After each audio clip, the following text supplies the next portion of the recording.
right now we'd like to bring on a young man who believes in doing things his own way. And based on the way he kind of gets next to all of the folks who've seen him work, his way has got to be pretty hip. So let's lay some noise. Listen on me, boy. 2000 and beyond. So cool with democracy. Yo, welcome back, fellow Bucks fans. This is Robert Green. You are listening to Outside Leverage Podcast, Week 8. Going into Week 8, this is track 13, I believe, here for the podcast. Here tonight on the podcast, I have one of the cooler content creators or former content creators for the Bucks. A few, I guess, going back to a couple years ago now.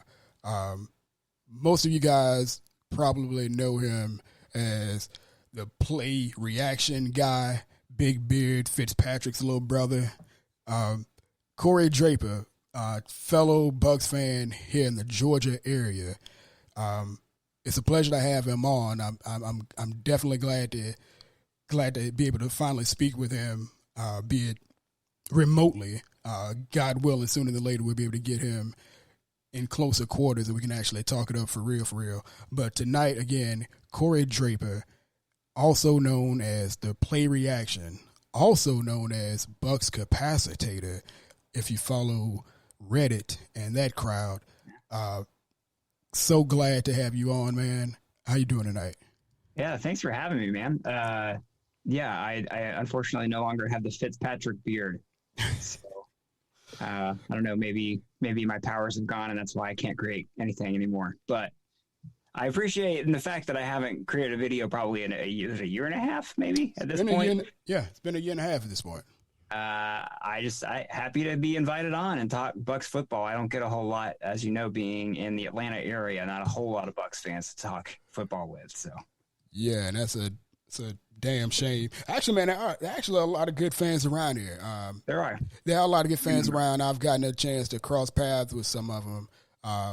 Actually, funny enough, every time I go into my Walgreens, which is like 2 minutes away here over near Pond Street, same cat. Even while I'm wearing a mask at this stage, he recognizes me, man, and we end up talking about the Bucks and what the Bucks are doing and everything else. So it's pretty cool to have people, just to be able to speak football with, even if it's not directly to the Bucks, but some people already associate me with the Bucks and my fandom there. So that's kind of pretty cool for me. Yeah, big shout out to Buccaneers Invasion too, the fan club here in Atlanta.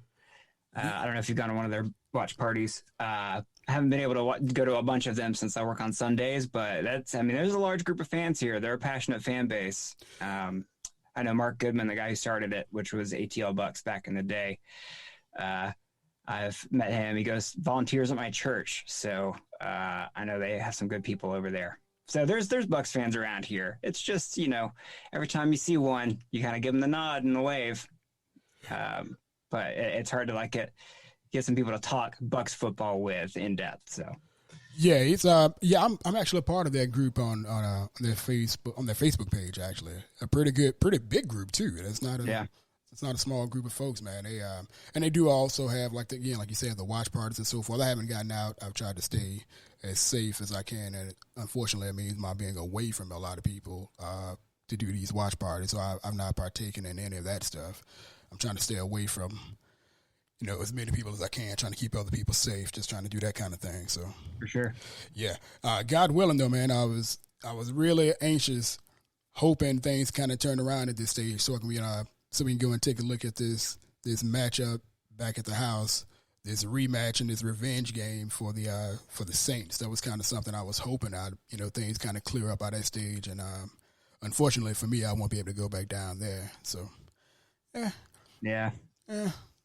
Looks like it's not clearing up at all this season. So no, that's why I'm glad I still have my season tickets in line for next year, though. So I'll be able to partake in as many games as we can next year. God. So do you drive all the way down and go to those games, or do you fly? How do you? Living up in Atlanta, that's a 7-8 hour drive. 6.5 hour drive. Probably 6.5 hour drive to Orlando, and then it's another hour and a half from there. But you can do it in 7 hours. So. Okay. Yeah. But that's commitment. I make the drive. I make the How drive. long have you and I had go. season tickets? I've had season tickets for, according to my flag here, since 2006. Okay. So yeah, I've been through some stuff, man. I was about to say, man, big props to you driving down. I mean, I know you haven't been in Atlanta that whole time, just till recently, but I mean, at least the last year or two, you've driven and seen some heartbreakers. Yeah, I have, man. I have. I've seen a lot of ups and a lot of downs. I've seen more ups than a lot of people would assume. And part of it is because I've been able to see on the bright side where some people thought it was just absolute terrible. But then also when a lot of other fans kind of got really up in some areas, specifically quarterback play and in the offense. Right. I was always one of the guys like, okay, time out. Let's reel this back in. Like this could be so much better. It doesn't have to be what it is now. And, you know, a lot of the talk over the past few years, and circulated around how bad the defense was. You've seen it. You've been a part of these conversations and so forth. You've seen how, you know, the negative reaction to the defense, basically on whether it was a win or a loss, and how the offense played. Yeah. So we can actually jump into last week's, not a review, but basically a recap of what went on last week. Actually, the past couple weeks that lead into this upcoming game against New Orleans. You've seen how the offense has gone this year, and you've kind of seen how fans have had opinions one way or another, and a lot of them have been kind of, I wouldn't say as extreme as in recent past, but there's definitely been some passionate arguments about how fans should react, you know, whether it's a win or a loss and things like that. What have you seen? Let's just start with Monday night. Monday night was a disappointing performance, even though it was a win for a lot of people. How did you see that win, and what did you see that was maybe concerning or something that kind of goes back into that talk about, you know, being happy with a win versus being happy with the performance? Well, you know, winning ugly is something we're not unfamiliar with. So I've definitely learned to love a win no matter how it looks, but also, you know, being realistic to there's a difference between trashing a team and not being happy when they win ugly and being thankful they won and still recognizing that there are some gaping holes that were exposed and we need to take care of. So I think, you know, any coach or player would tell you, oh, we're not there yet. We've got stuff to work on. And they tell you flat out, hey, you know, we won by 2 points, but it wasn't pretty. And that means we have some work to do. And that's the mentality I have in games like this. And yeah, it's not a fun game to watch, especially when it's against a team like the Giants, who are not a very good team record wise. I do think they, as a team, are probably better than we give them credit for. And I know a lot of people have said this. I think we are fortunate that Daniel Jones was the quarterback. Lots of open receivers and lots of missed shots that they had there. So it's one of those things where it's like, I'm happy we won. I'll take the win. But it's definitely humbling because I think we were on such a roll going into that game. As much like the Chicago game, we think we're on top of the world and can beat anybody. We're going to beat the Steelers. We're going to beat the Seahawks. And then we barely beat the Giants. It's humbling for sure. And I know a lot of fans want to blame, you know, I don't know, Jamel Dean. A lot of fans want to blame Byron Leftwich's play calling and all that stuff. And there seems to be a fan narrative that people catch the wave on and they'll hitch their flag to. I'm always of the opinion it's always a yes and. It's that's a little bit of it, but let's not harp on that part. Yeah. Talk about years past where it's like, yeah, Jameis Winston threw a lot of interceptions. Yes, the defense blew a lot of coverages. Did Jameis Winston put them in terrible positions? Yes, he did. You know, it's just like one of those things. Like it can be all and everything. It doesn't have to be one thing. So I think this is one of those cases where, you know, hey, run game wasn't great, play calling wasn't great, the secondary wasn't great. Collectively, that was the result. So, yeah, but like you're saying, a lot of these things aren't great, and a lot of things are happening here. Was there anything that stuck out to you that was like, okay, this is a repeating incident. This is a repeating, just a recurring action, anything like that. Like I said, a lot of people tend to plant their flag on one narrative and just ride with it. Sure. Play calling is never going to be as good as all these guys who play Madden and can make it to the Pro Bowl, and all and so forth, and play fantasy football, and and their players get all kinds of points and so forth.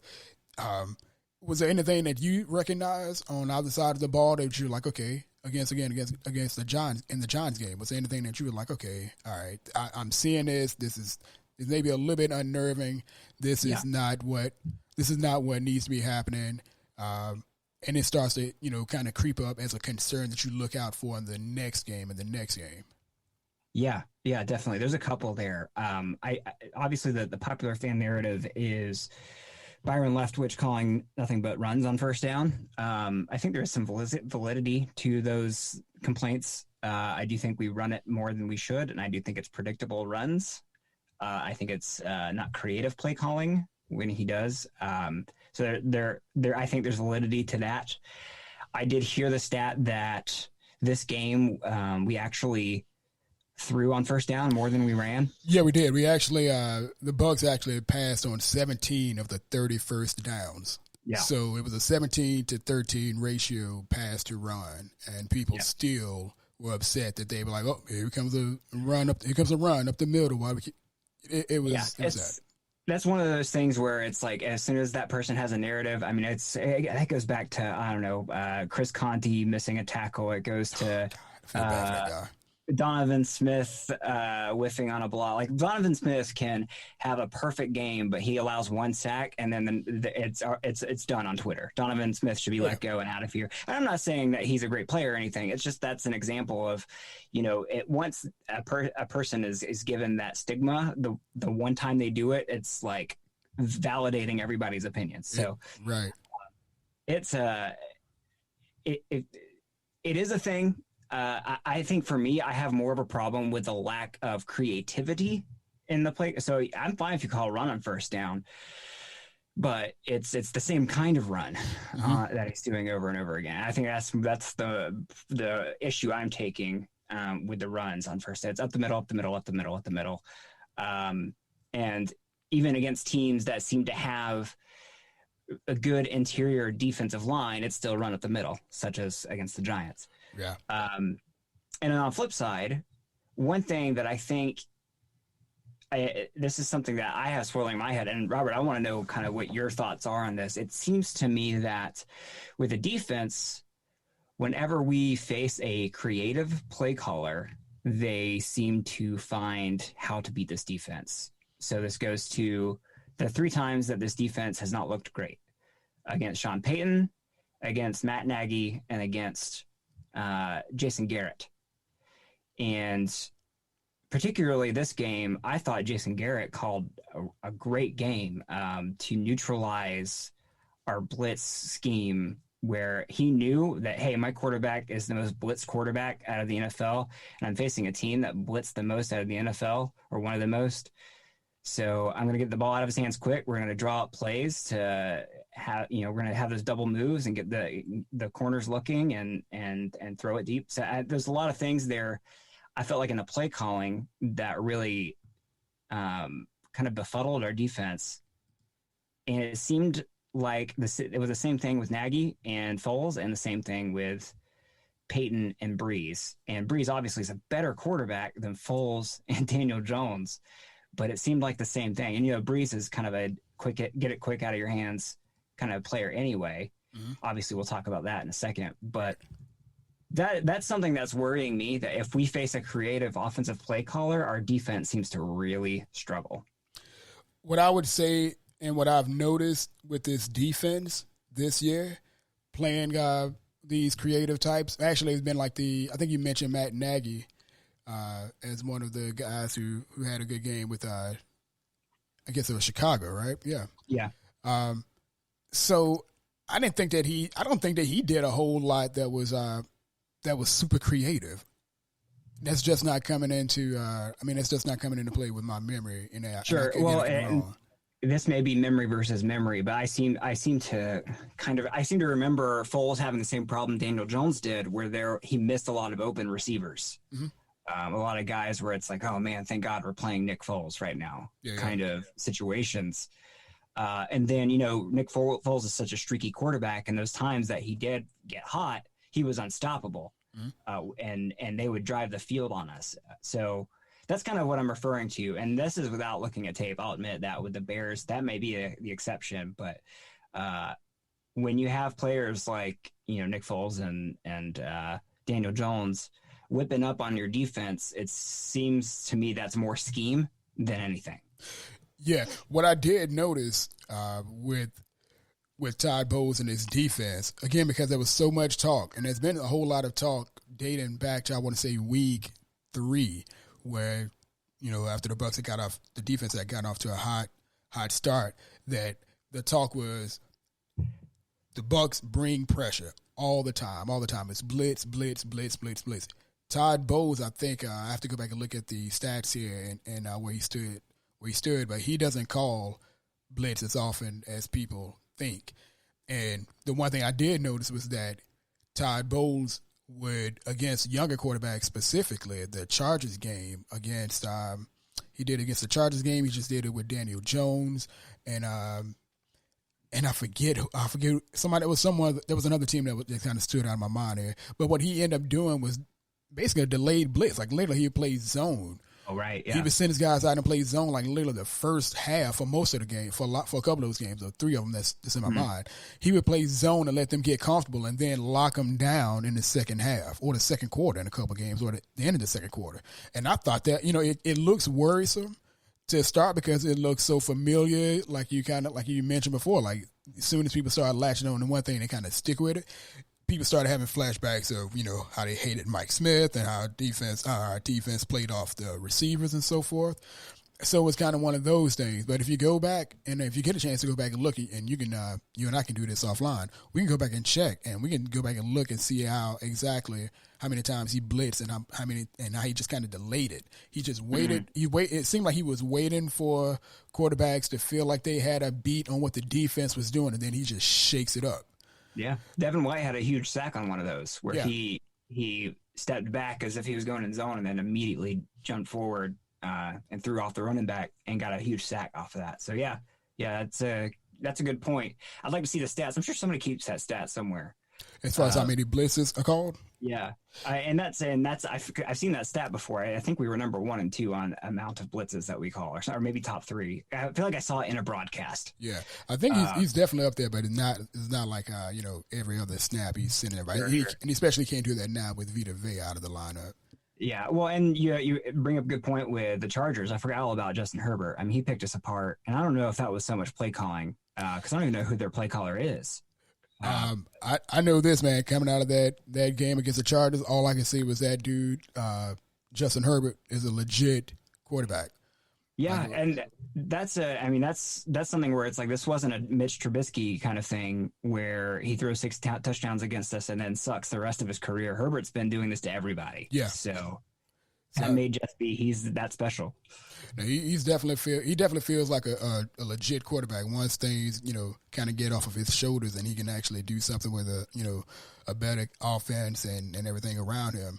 I kind of even hate to say that, he'll be able to be a quarterback when things are better around him. He's shown that he's a solid dude now. It's just going to take everybody else to catch up to him because no matter what everybody else does, he's still going to be judged as a quarterback by people who actually, pay attention to the game. He's not going to be the result of his team's results because right now people are talking about him being a winner even though they're losing, which is what you want.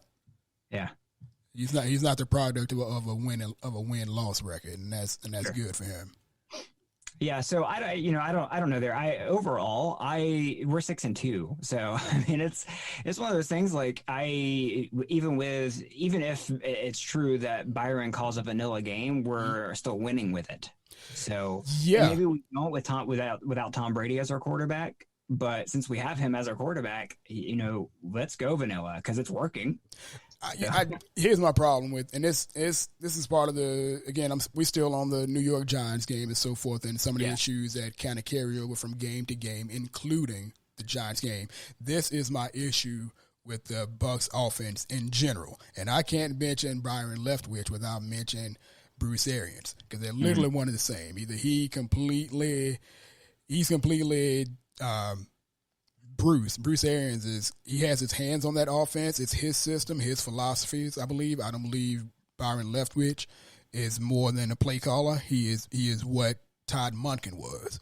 Todd Monken, for the few games where everybody thought the Bucs were amazing on offense, he was the play caller. He didn't design an offense that was completely radically different from what Dirk Cutter put together. Right. No matter how many people want to say, well, look how great the offense was. I'm like, okay, time out. Let's look at what was going on. That was not just a different play call. There was a different quarterback under center when that offense looked completely different. So it's a completely different deal. But I do believe Byron Leftwich and Bruce Arians have a tendency to make things so much harder on their offense, and they do the same things. They stunt their own offense. They did it they did it against New York. They basically have done it in every game except for one, I believe against the Packers, because the offense comes out and just looks flat for too much of the game. 70% of the game, they come out and look flat, and it's bad. And that's kind of that is one of the complaints that I have, that the offense is basically just done well enough to hang around until the defense makes a play or does something to break the game into a different direction. That's an issue I have. If I go back and look, in 1 second, I actually have this in play now. I can pull up where the offense was just their drives that they had were, man, it was just not good. Like their first. Sorry, go ahead. Well, yeah, I mean, you do make a good point there, in that the defense definitely, at least in this Giants game, bailed out the offense, or not bailed them out, but really helped them out, especially late in the game. I mean, they got turnovers at the right moments that we converted into points. So it's definitely a work together situation. If we don't have this defense, we're definitely not 6-2. Right. If we don't have this offense, we're probably not 6-2 either. So, I mean, it's kind of both, but I'll let you continue your thought, but I do have more questions for you in regards to Bruce Arians. So we've had conversations about this on Twitter. But I'll let you finish your thought. Well, I guess my only real thought, I'll finish this shortly and we'll get to your questions there, was that the Bucs offense it's become far too reliant on the defense actually playing exceptionally well. And that's kind of not the way for the past few years, a lot, one of the buzzwords around Tampa and all of our fans, all of us, I have to say us, because I'm a fan as well, obviously, is that complimentary football is the way to go, right? But it's so lopsided. Like as much as we are so in love with the Bucs offense and what the offense can do, what's happening with we're so in love with what the Bucs offense can do, and we praise the offense no matter what happens in the game. When you look at the highlights, as soon as the game is over, what do you see? You see Tom Brady carries such and such, offense carries such and such. It's just weird to me. Like it is bothersome almost. I mean, offense is what makes the money in the NFL. That's why they've changed all the rules the way they have and everything. So I think there's just a natural tendency to go that way. Right. I mean, wins and losses usually on the casual fan, even hardcore fan's mind, starts with the offense, unless your defense is just that bad. Yeah. Which it has been in our past. But it's hard because there are moments, I'm just thinking back to the Giants game. There were moments where I thought just the defense was not handling what they're not doing their job well at all. And there were moments where I'm like, man, this offense is flat. This offense is not doing their job at all. And then vice versa on both accounts. So, I mean, team sport, you need both offense and defense. And thankfully they're complementing each other enough to where we are 6-2, but we are about to hit that stretch of games where, I mean, we're going to play the Saints, we're going to play the Rams, we're going to play the Chiefs, and we're going to see what we're made of here. And I think that's why we're having this conversation is, hey, ultimately, are we pretending our way to see some pretty bad losses against these legitimate teams, or can we, are we the team that destroyed the Packers, and can we consistently do that? Yeah, for those, I'm glad you brought up the Packers game. For those unaware, I hate to do it. Derek Fournier is probably going to kill me for it, but he's a big don't thump your chest guy. I'm gonna tell you, and I'm gonna keep telling cats like I tried to tell you. There's a lot of folks who didn't tell you. They didn't warn you about this Green Bay team. They told you the Green Bay was what their record was, and that they were so good, and they were this and that. Green Bay was overrated. Green Bay is overrated. I agree. 100% overrated. And I absolutely love watching the Green Bay Packers play. I love watching Aaron Rodgers. I love that was my second team going all the way back to 95 when I became a Bucs fan. That was my second. Yeah, and they were in our division. Yeah, they were in my division. I'm from I'm from a place that didn't have an NFL team. But I was watching Brett Favre. I was watching that whole saga all the way up until now. And I wholeheartedly told Cass, I'm like, yo, there's nothing to worry about in this game. This team is so overrated. They hadn't won against any team that was worth a damn as far as their defense. They hadn't beaten a team that was worth a damn except for the New Orleans Saints at that time. Yeah. And New Orleans Saints had like their 21st or 26th. I don't know why, but it's between the 21st and the 26th ranked defense at the time. I'm like, yo, these guys are not legit. They're not going to be able to stand up to our defense as long as our offense stays together. And didn't they just lose to the Vikings too? Yes. Like a week ago? Yeah, 1-6 team at the time, if I'm not mistaken. Yeah. I'm with you there. I'm with you there for sure. So, the thing is though, is that you still have Aaron Rodgers at quarterback. And he's a hell of a quarterback. To see what Daniel Jones did to us or what Justin Herbert did to us, I think it is saying something to at least shut down Aaron Rodgers. But I agree with you. I mean, the Packers are not as good as everyone thinks they are. I think they're one of those teams that they're the Packers, so everybody assumes they're good, right? Especially when they win, which there's a whole "you are what your record says you are," which I don't buy into either. But yeah, I'm with you there. Yeah. I'm with you there. So then, what do you say then? I mean, what are you concerned about? Are you saying that we may not be as good as we think we are? Do you think we're going to, you don't have to talk about the Saints game yet, but with the Saints, with the Rams, with the Chiefs, do you think we're going to get exposed? I think, do you think this team is more the Giants team, or do you think this team is more the Packers team? This team differs from both of them. And here's why. We have in our favor right now, we have a defensive unit that can pull out games, which New York and Green Bay don't have. Yeah. Our offense is still potent, 100% potent. Our offense is one of the most potent in the NFL, hands down. Like our team, without the new addition of that guy, our team is still one of the most potent teams, period. Like at any time, this team can get warm and just go. Because even with the injuries, with Chris Godwin gone, and again, not with that other guy who just got on, Mike Evans is still a double team. He's a mismatch for pretty much every cornerback that he goes up against. Scotty Miller, when utilized correctly. Johnson, when he's on the field and playing the spot that Chris Godwin isn't in when Chris Godwin isn't in, which is a huge issue that I took with the Giants game.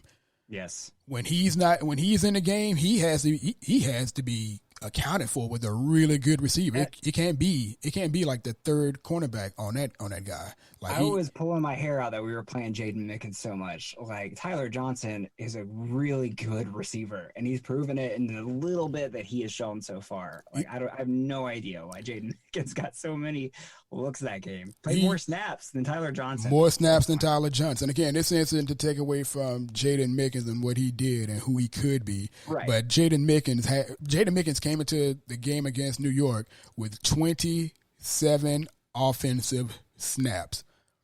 27. He got 44.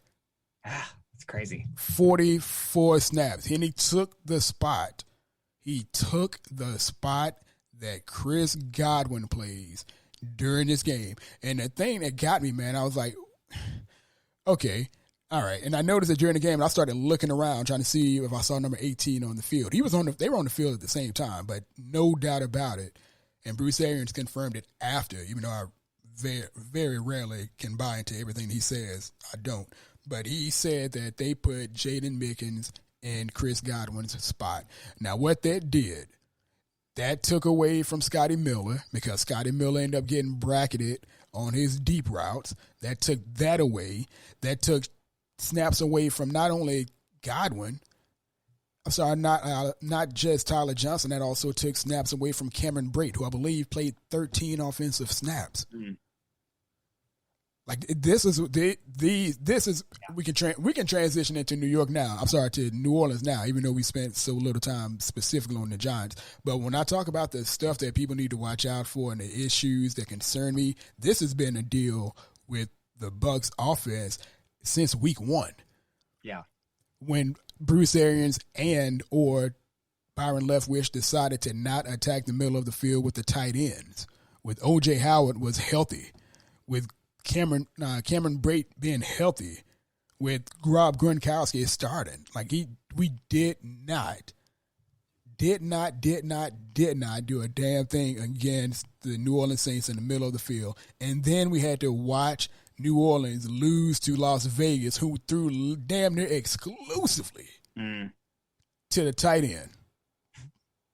And I was just like, yo, Bruce Arians and or Byron Leftwich make it so much harder than it needed to be. It felt like they got cute. Like they were just throwing stuff out there to see what they can get away with. Well, it seems like it's stubborn scheming and play calling too. Like it doesn't seem like it's like we have our plan and we're just going to stick to it, hell or high water, through the game. And that's and I think that's one thing that's opened my eyes this year specifically about Bruce Arians. I know you haven't been the biggest fan of his, at least as compared to the rest of us.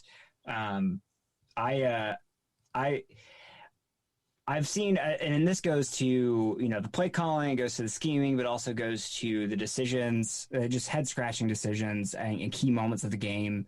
And I mean, you could talk fourth down decisions, or you can talk late game clock management decisions, times when they went for 2 and they shouldn't, times where they didn't go for 2 when they should have. There doesn't seem to be consistency, and it seems like there's sometimes they're just winging it. So I think that is the one thing that I think that it concerns me, and especially against teams like the Saints, is you go up against someone like Sean Payton, which is just he's proven himself as far as a play caller, as far as a schemer, and as much as we hate the guy, he's been in this league for a long time for a reason, and an offensive mastermind. I would definitely feel more comfortable with Sean Payton as my head coach than Bruce Arians right now, as far as in-game management. Right. It's that whole creative play calling thing that I think that we're missing. I don't see us getting creative in play calling, and I don't see us. I don't ever see Bruce Arians doing what Mike Vrabel did weeks ago, where he played the clock so well, telling his team to jump off sides.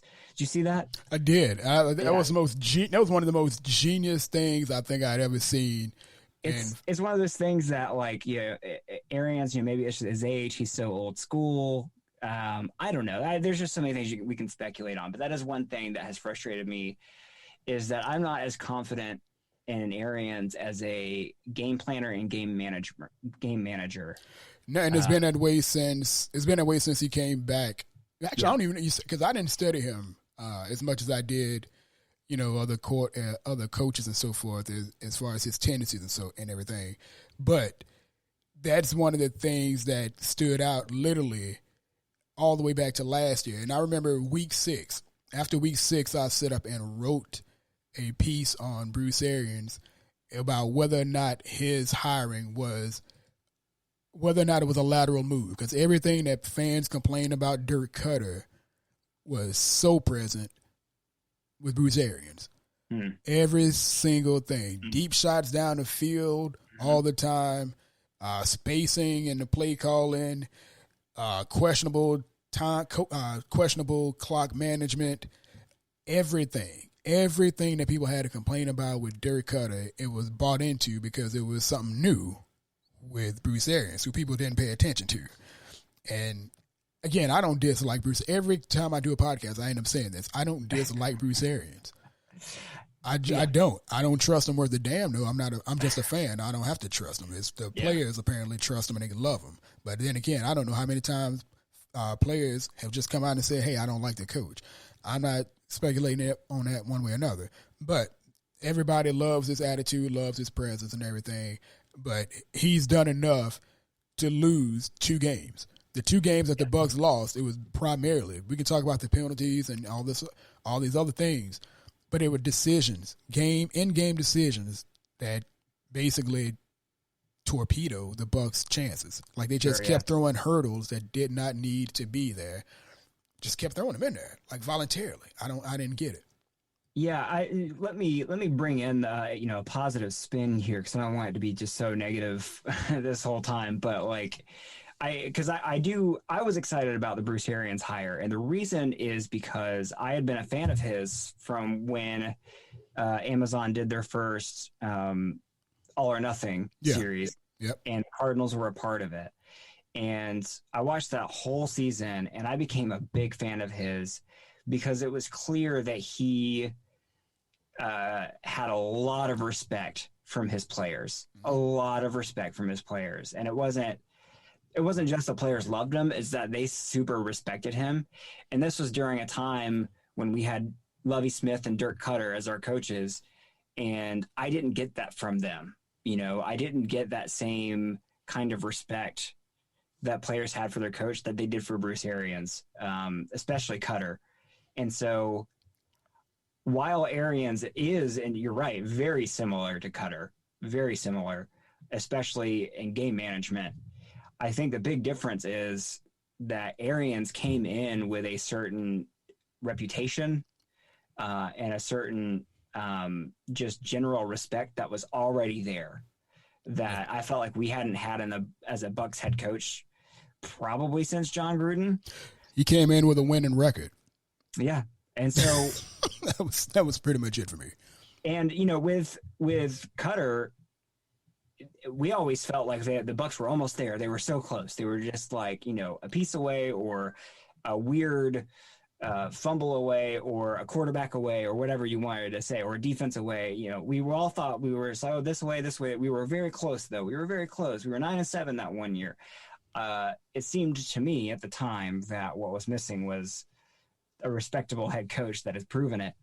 And I thought Bruce Arians brought that in. Now that we're living it, it's still really, it's taken the greatest quarterback of all time to finally put us over the edge, at least to this point. So now that's where this could be a completely different podcast. That's where I kind of take not issue, but that's why I say it did not take Tom Brady. Stay with me. Oversimplifying it. Stay with me, Bucs fans. Somebody probably clicked off now and just turned this whole thing off because I just didn't praise Tom Brady as the greatest athlete in the history of modern sports. But no, stick with me. I still believe Dirk Cutter would have won had he not been saddled with the quarterbacks he was saddled, plural. They were literally the exact same quarterback. One just had a bigger beard and a lighter complexion. Yeah. Neither one of them in the history of their existence have played more than 3 games before torpedoing and just going straight down like, how the hell are you involved in football? They neither one of them. And Bruce I was about to say Bruce Arians, but Dirk Cutter was saddled with 2. Yeah. Got on a hot streak with 1, and then what happened? Torpedoed. It did his thing. And yeah, I mean, I understand people just like different. People love different. I actually paid attention. I paid attention to what Bruce Arians did in his history. I understood the coming in with a winning record and a winning mentality and his attitude that everybody loved. I mean, everybody loved and his suave character and so forth. But Bruce Arians has done exactly. He has not changed one bit. Bruce Arians, for all the quarterback whisper talk, for all of the who he rubbed elbows with and who he's responsible for, Bruce Arians still has had more top 5 defenses than he's had top 10 offenses. Bruce Arians has lived and died off of what the defense does, and just done enough, except for 2 years in Arizona, to be an offensive coach. But somehow he is. That's why I say he's exactly like John Gruden. So this only applies to Arizona and the Bucs. But to bring a counterpoint there, part of the job as a head coach is to hire a good staff around you. And he did exactly that. He hired 386 of them motherfuckers, and yeah. And let's be honest, Todd Bowles was the number 1 best hire he made. 100%. So, and I think that is the main difference is Arians, with all his clout, with all his respect. I mean, he's brought in some really great assistant coaches, and I still love him as a leader, and I still like him as a leader in this locker room. So I don't, as much as I question his play calling and his game management and all that stuff that comes along with it, I really feel like as a franchise, we need a leader like Bruce Arians. I don't know if you agree with me there, but I still really love his leadership. Yeah. And you can pick apart what he says in press conferences and how he throws players under the bus or says this or that. But again, the players love him, but not just love him, they respect him. So, and that's important. I don't want to keep throwing counterpoints at you.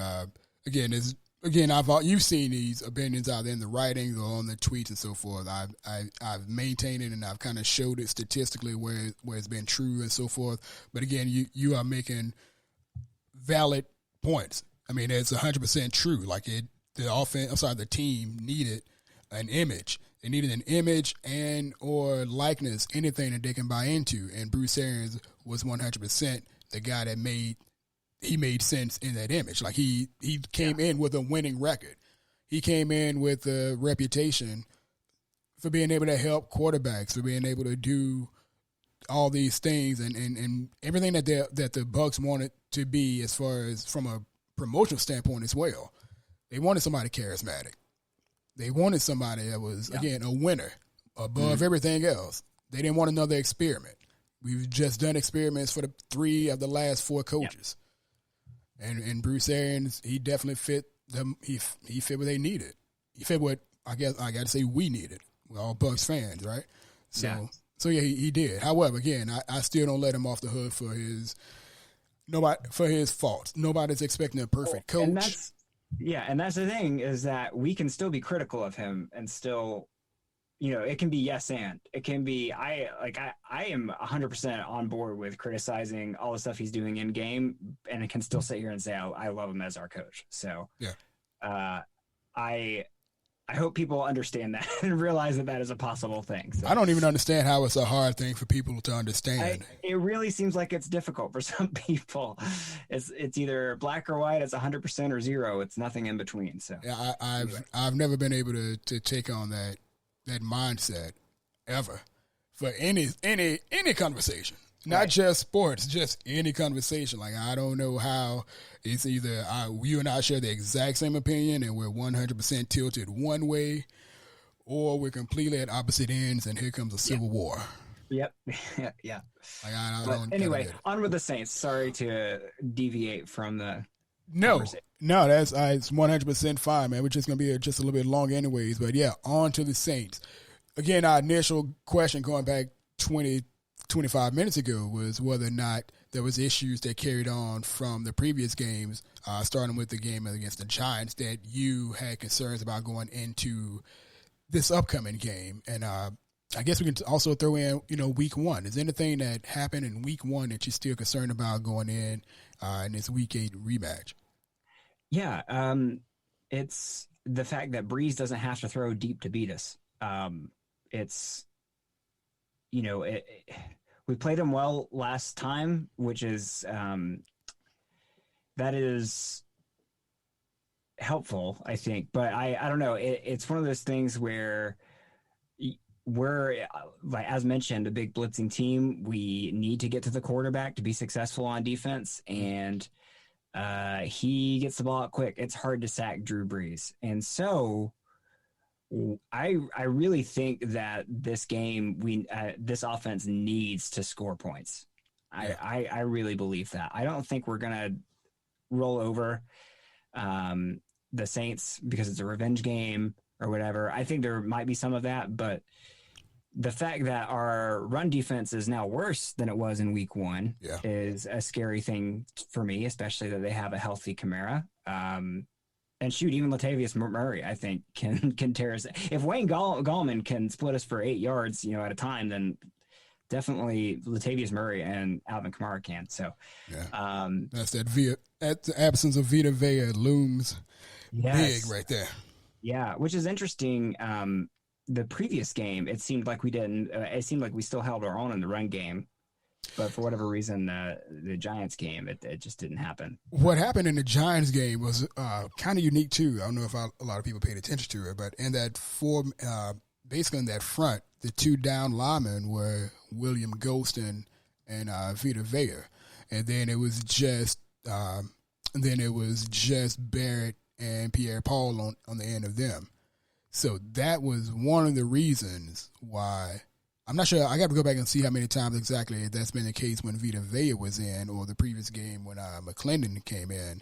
But that was the issue, was that you had you had 2 down guys. You had Sue and Pierre Paul, and they can't. Well, they didn't. They didn't create the kind of holes or take up the space or take up the players that Vita Vea did. And one of the writings that I did, I showed that their center, the center for the Giants, this cat was literally chipping Sue or Golston, and was literally looking around to see who was next. Like, he was standing there, like I was like, yo, I don't know. This is something you hadn't seen since week 10, 2018, before Gerald McCoy and Vita Vea stepped on the field together. Like, I was blown away, and I kept looking for it, snap after snap. I'm like, holy sheesh! Like, I don't know why McClendon wasn't in there. I'm not sure what the deal was or what the strategy was, but yeah, that was one of the reasons we saw that. Well, I mean, we're not going to have it there for the rest of the year, so we got to figure something out. I don't want that to be a blueprint. I mean, if we can't stop the run, then that's going to really kill us too. Yeah.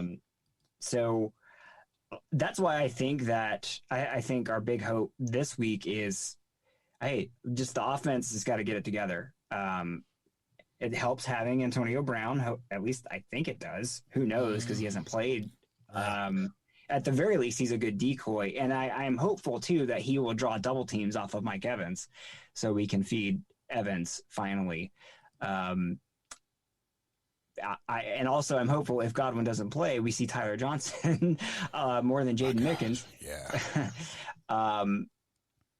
But I do think that Brady, I do think that he will play much better this game. I think the Saints defense is not that great. I think Lattimore's been struggling. I think that now that this offense has been playing together for 8 weeks, that it's going to look much better than it did week 1. And I do think they need to score points, just simply because I don't think we'll be able to get to Breeze.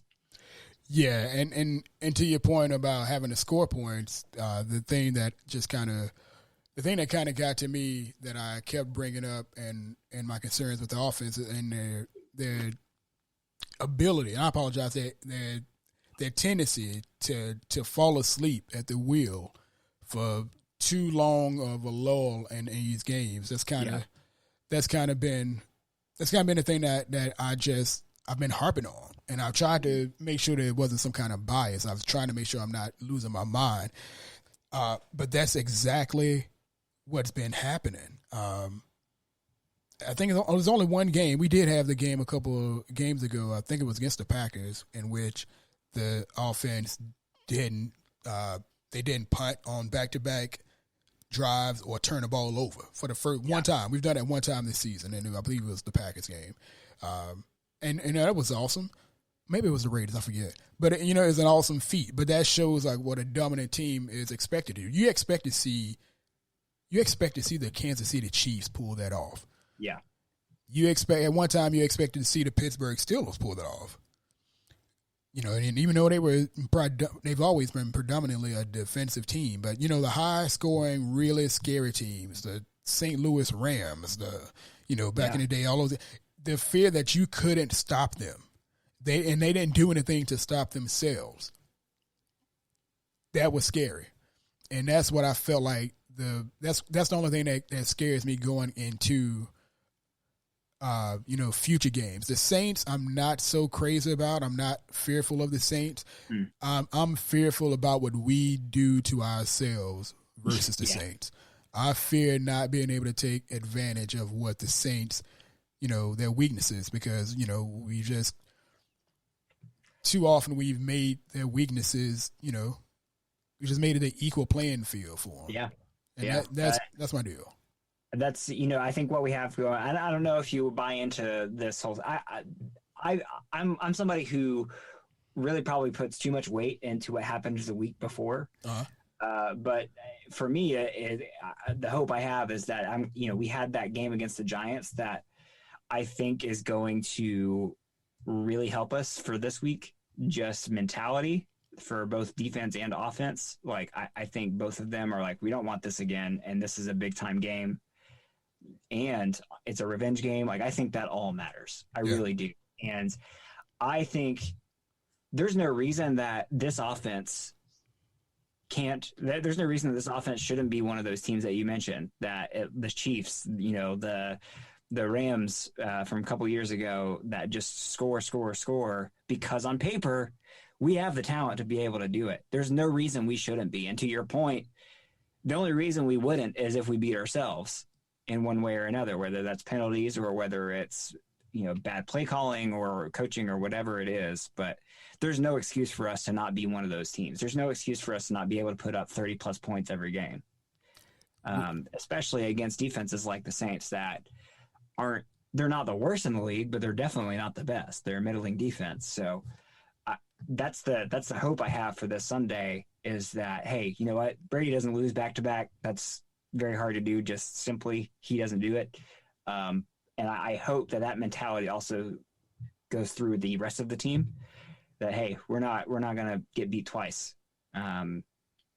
So that's my hope.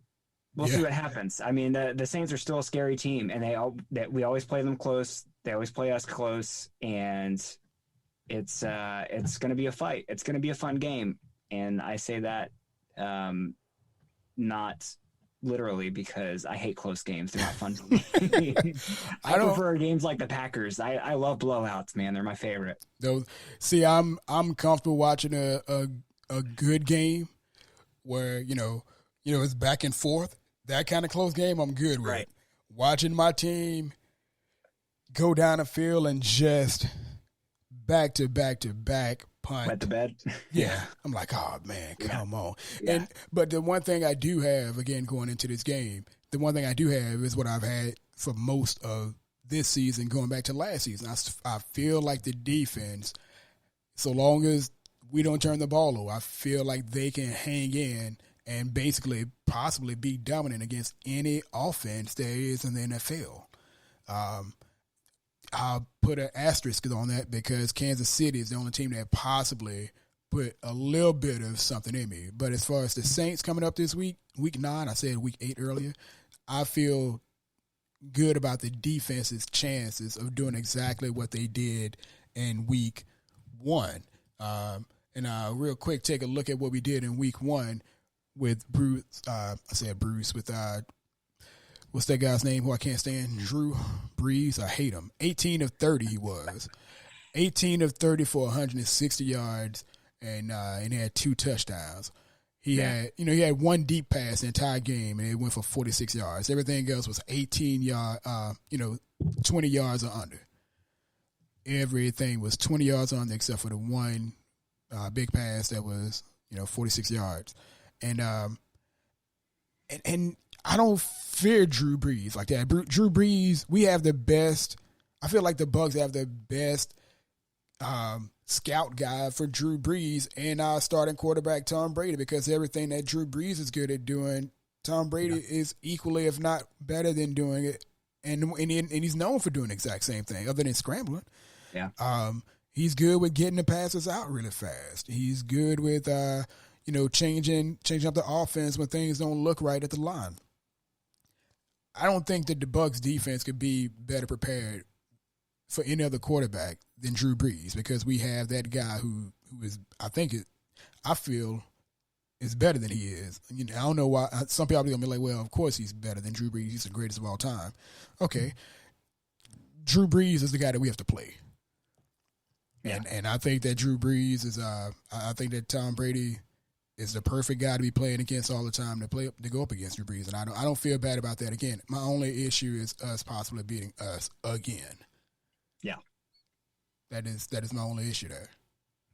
I hear you. And it stinks because I think we can go toe to toe with them. And if it turns out to be a close game, that's the time when you worry the most about us beating us. Yeah. Because it was in game decisions, man. Those are kind of the issue. Yeah. And one thing I bring up too, man, before we get out of here, we'll take a look at to close this out. We'll take a look at the injury report. Again, this is we a few days out. Still got another practice to see who practices and who doesn't, but we'll take a look at what it looks like as of today, Thursday. But one of the things that was the biggest takeaway for me in week 1 that is going to be the matchup once again to look at, Carlton Davis against Michael Thomas, who's returning this week, allegedly. The one thing that happened in week 1, Todd Bowles, again, I think is the most important person on this freaking team, period. Todd Bowles made the decision to for the first time, have Carlton Davis shadow Michael Thomas. Mm-hmm. That was the shakeup that I don't believe the Saints saw coming. Because if you go back and look at their previous games, going back to last year, they made sure Michael Thomas was on the opposite side of the field 90% of the time to go up against a weaker Vernon Hargraves, to go up against a weaker Sean Murphy-Bunting. And I tried to tell Cass from the beginning of this year, Carlton Davis was going to be what he is. That's going to be our X factor when it comes to stopping the Saints. It starts right there. Despite the running game, despite Kamara, who's going to be a pain in the butt, I think not being able to get Michael Thomas the ball is going to be a bad sign for the Saints. Yeah, for sure. I am a little concerned just based on last game. The other side covering Emmanuel Sanders. Mm-hmm. And I mean, it's more than just last game. I mean, seeing the Chargers, you have a speedy guy that can burn our secondary. Guys like Murphy Bunting and Jamel Dean, they've shown that they can get caught looking and get beat. Obviously, Drew Brees can't throw as deep as he used to, or at least he hasn't chosen to. And so there's that. But the last game, Emmanuel Sanders had a pretty big game against us. We did shut down Michael Thomas. So I'm with you there. There's not a doubt in my mind. Like, I'm not worried for the first time ever. I'm not worried about Michael Thomas before this game, but I'm concerned about the other guys. Yeah. And that's just basically because of the last game, mostly because of the last game. Dean did not seem to have a very good game. So he did. He was doing what he generally does too. when it comes to getting beat downfield, he would normally let a guy get to his level and he would just run and catch up to him. That's normally what he actually does as as a technique for himself.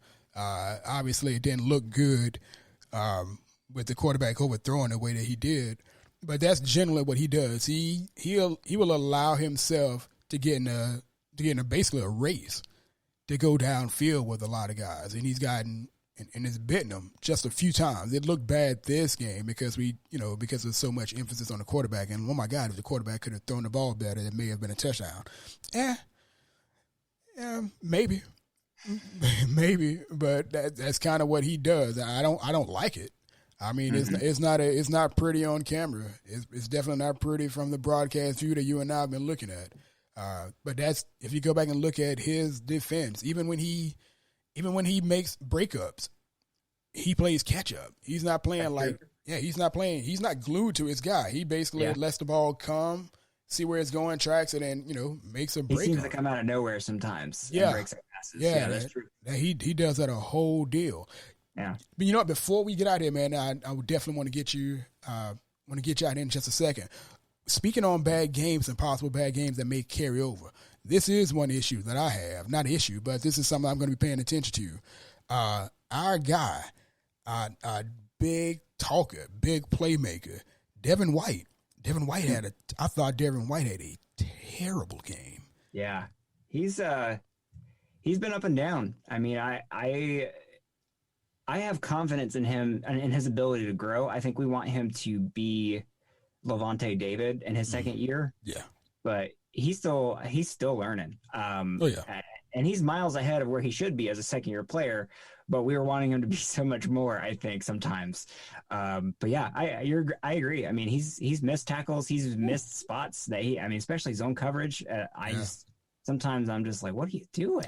And it was so funny to me, man, because again, that game Monday night, that was the day that Quan Alexander got traded to San Francisco. Yeah. And all throughout my Twitter timeline and other areas, people were laughing and joking and making these comments about Devin White versus Quan Alexander, talking about the missed tackles and so forth.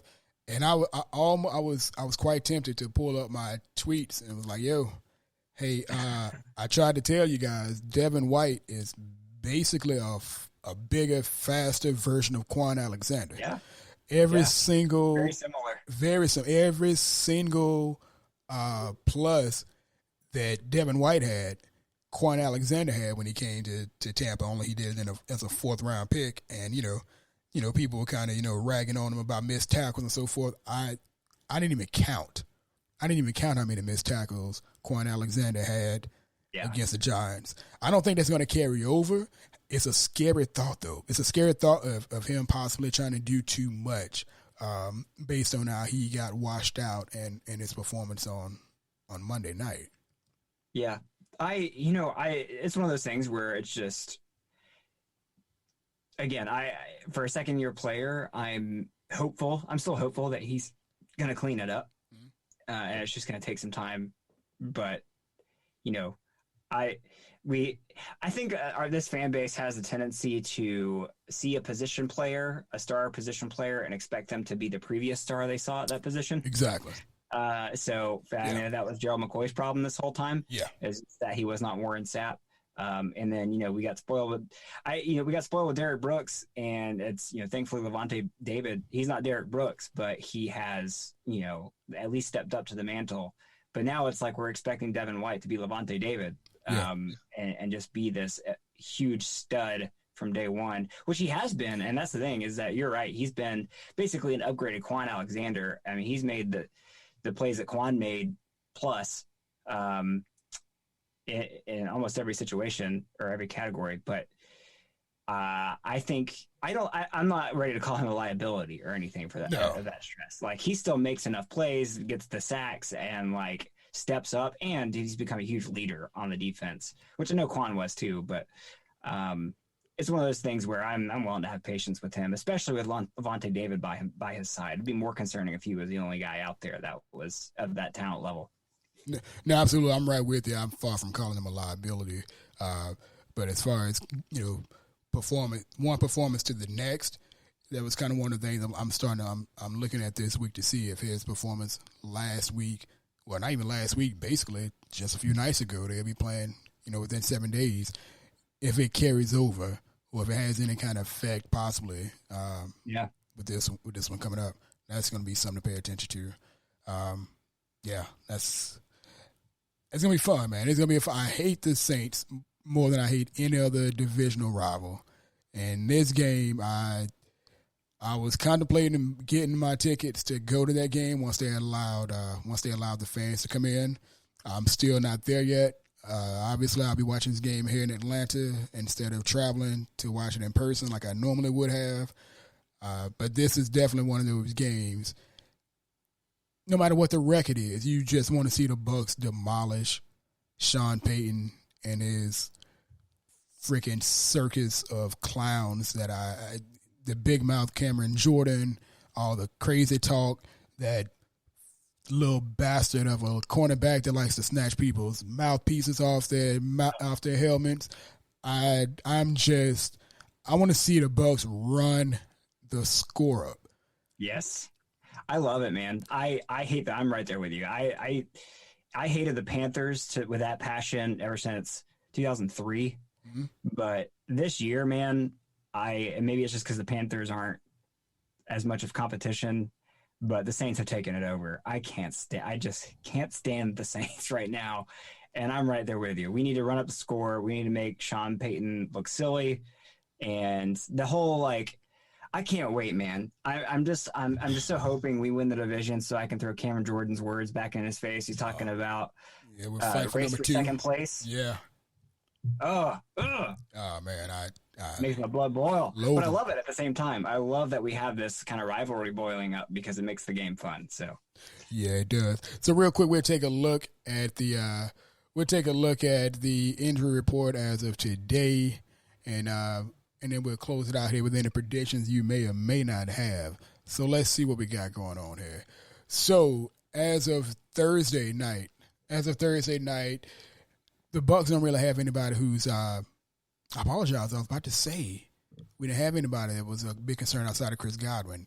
Ali Marpet with a concussion. He didn't practice, and we're waiting to see what happens with him tomorrow. But Ali Marpet being out of the lineup could be an issue. Yeah. Could be an issue. However, that is offset with Sheldon Rankins, defensive tackle, who would generally be, if I'm not mistaken, he would be matched up or lined up right across from Ali Marpet. He may not be available. So that's going to be, those are 2 injuries to take a look at the next couple of days and see what happens. But both of those guys missing on each side of the line, that's a big deal. Yeah. And what's interesting is that the team isn't revealing who would back up Marpet, which I find very odd.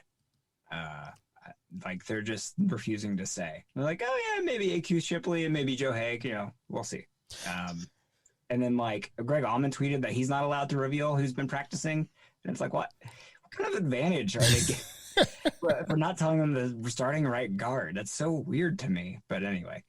It may be one of those things, man, where and it's just I'm having bad flashbacks now. I'm like, oh man, if we end up doing what we did in week 1, where we basically in game 1 we put 2 tight ends and basically primarily be additional tackles. If we end up doing that same thing to offset the missing of Ali Marpet, then I'm going to be so hurt. Yeah. Got to establish that run, man. Oh my gosh! Yeah, play action go. Got to establish the run. You can't run all day if you don't start early. That's just crazy.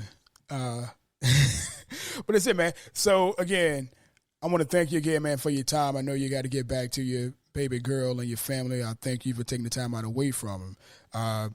Obviously, I know you on Twitter and on other pieces of social media. Where can fans follow you for your insight and everything that is Corey Draper? I still tweet through the handle of my abandoned YouTube page, so you can find me at The Play Reaction, and that's where I talk all the footballs. I have a personal account too, which you can just find on your own. I don't really tweet that much from it, and it's probably not worth following anyway. So no, it's all worth following, man. People love what you got to say. Again, and if for some reason you listening, and I thank you for listening, if you've not been familiar with the play reactions work, go take a look back at the old YouTube videos. And as entertaining, as creative, as fun to watch as any other Bucks fan content that's been out in recent years or otherwise. Obviously, you didn't do a podcast, but your videos that you put up, man, people still want to try to replicate that now. I mean, and it was fun to watch, and it was well done, and I appreciate the work, and I know a lot of other fans did too. It was sad to see it go away. So thank you. Yeah, that's huge compliment. I appreciate it. I miss doing them for sure, and maybe someday I can bring it back. I want to so bad, but maybe life will the stars will align. We'll see. But I'm very proud of the work that I did there, and I loved making them. So I appreciate that you did too, and a few others did. Oh yeah, I might end up recruiting you for the outside leverage. We'll just go from there. We'll do it that way. All right. Indeed. Well, man, again, any predictions, anything you got before you get out? Yeah, I do think the Bucks win this game. I do. I think they win it. I have no idea what the score is going to be like. I think if we do win, it's going to be something like 32-28. It's going to be in the 30s. I think, I hope that it's not high scoring on that end. What I really hope is something like 32-13, which I would absolutely love. But this is what my gut is saying, so I'll let that be my official score: 32-28. All right. I don't do score predictions. I just I just make out for things to watch out for. But yeah, 32-28 you call it. That's it. That's what Let's you write go it with. down. All right, that's it. That's Corey Draper, a.k.a. The Play Reaction. Thank you again for your time, man. I am Robert Green of the Outside Leverage. Please take a look at the podcast, the website. I've got some balloons coming out next week. I'm bullshitting. There's no balloons coming out next week. Yeah, man, check it out. Check out the site, man. Thank you again for listening, fellow Bucks fans. Until next time, go Bucks.